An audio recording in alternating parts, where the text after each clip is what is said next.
asalaamaaleykum mbokk Ngeko maa ngi leen di nuyu man Kébé Diagne di dellu si waat ci seen 5e numéro chronique bi nga xam ne nañ koy amal alxames bu jot di ci waxtaane problème mu commune Ngeko ñuy gën a préciser rek de tout le temps que ni ñun li ñuy wax du attaque pour nit du attaque personnelle pour nit ñun éveil conscience citoyenne moom la ñuy def ci li nga xam ne mooy ci suñu commune. bu ko kenn jàpp ne ñun am na ak kenn ku ñu amanteel xaar ma yàlla nous sommes en très bon terme avec tout le monde mais on parle que de la gestion de la cité li tax ñu wax gestion cité tamit dañ ci dugal maanaam procédure transparence loolu moom moo tax ñun yëkkati ñun suñu kàddu di ko yëkkati boobu ba léegi di dellu siwaat encore ci marché dimanche bi ku nekk tey fu mu toll am nga lu la naqari désespoir totalement installé wu ci bopp Ngeko waaye yëpp ak ñi nga xam ne ñëpp ci village environnement yi lañ dëkk daan ñëw di régler seen affaire ci marché bi bu ngoon jotee ñu ñibbiwaat seeni dëkk kàddu gu mujj gu mu ci sànni rek ci wàllu marché dimanche bi mooy maanaam déglu naa lu bari déglu naa sax groupe bi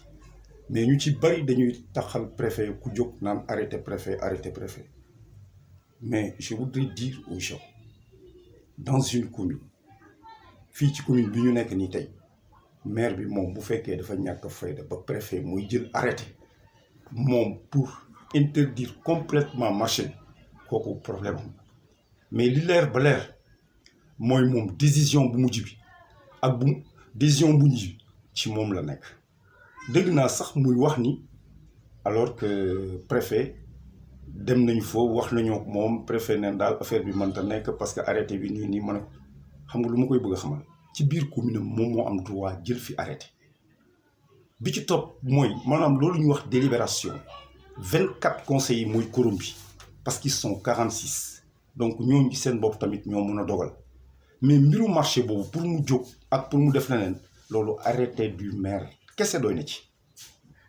te it déglu woon nañ ci programme mu ànd taxawu askan bi nga xam ne moom ci la demee élection parce que ñun dañu yor programme ñi fi jaar yëpp mu wax ni bis bu ma faloo dinaa déplacer marché bi en 2014 la falu am possibilité yëpp li leer ba leer mooy bu fekkoon ne loolu mu ngi woon ci moom bu mu dawalee 6 mois moom mën na jël arrêté bu jëlee arrêté ba pare defar ñaari copie benn bi dem gendarmerie benn bi dem préfecture bu ko defee exécution bi gendarmerie moo ko yor bu keroogee dimanche ba ca topp ku falal gendarmerie nañ la notifier ne la tey amul benn commerçant bu am droit lal fi parce que arrêté maire la wan la arrêté bi ne la yéen a ngi am droit ci 30 mètres bi demal nga laaj fan la nekk loolu moom la war jarul polémique bi ci nekk loolu yëpp ay tappale kese la mais il faut dire la réalité à ton propre peuple waaw moom ci boppam moom la sooboon moo xam nag ci raison politique yan la ko teg mais tegu ko ci raison économique parce que bu doon raison économique rek waaye lu ko fi jëlee la preuve jigéen ñëpp fa la ñu xëy dem Sindia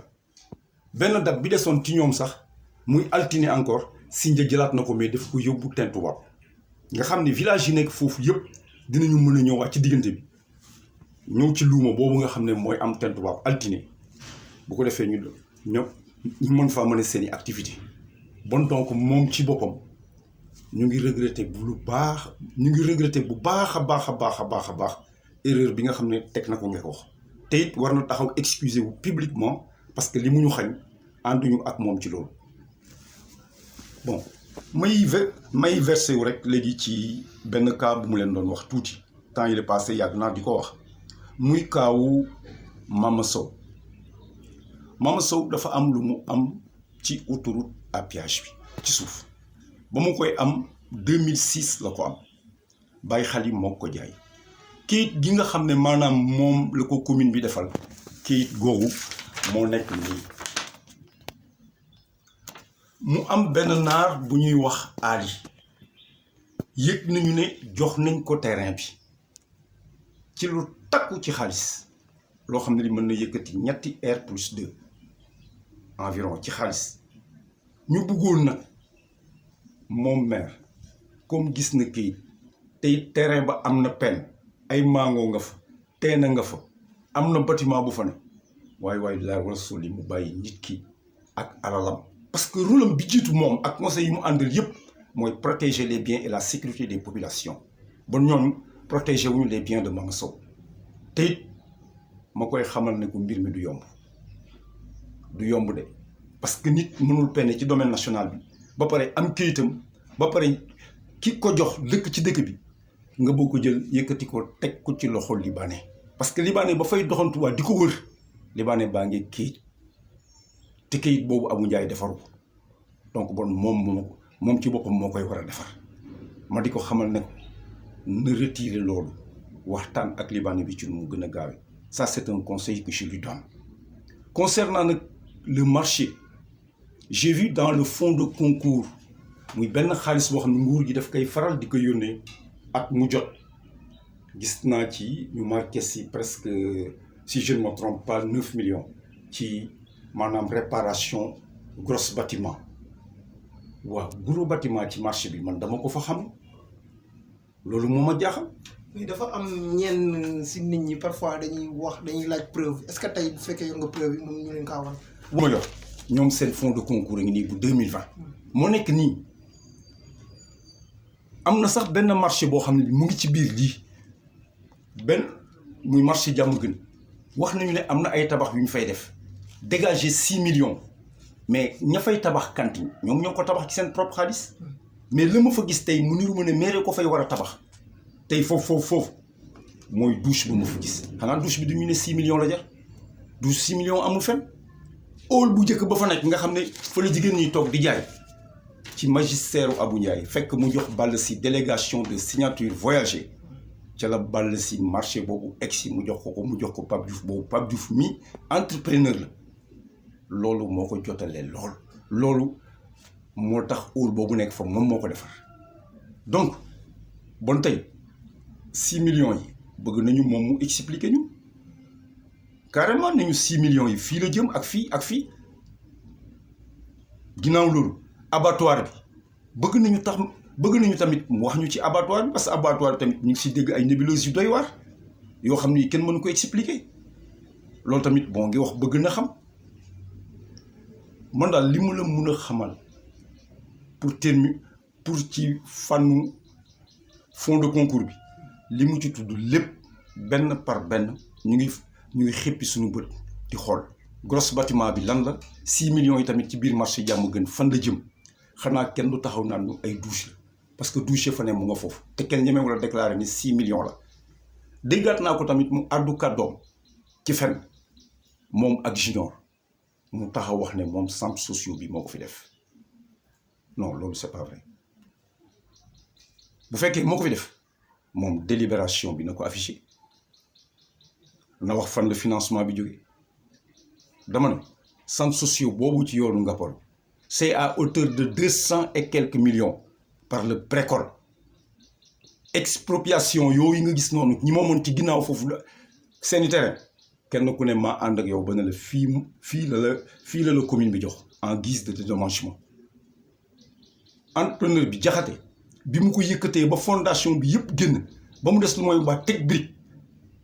weekend boobu lay dem dëkkam Sokone accidenté yàlla moom ko ci yoon bi loolu moo indi arrêt foofu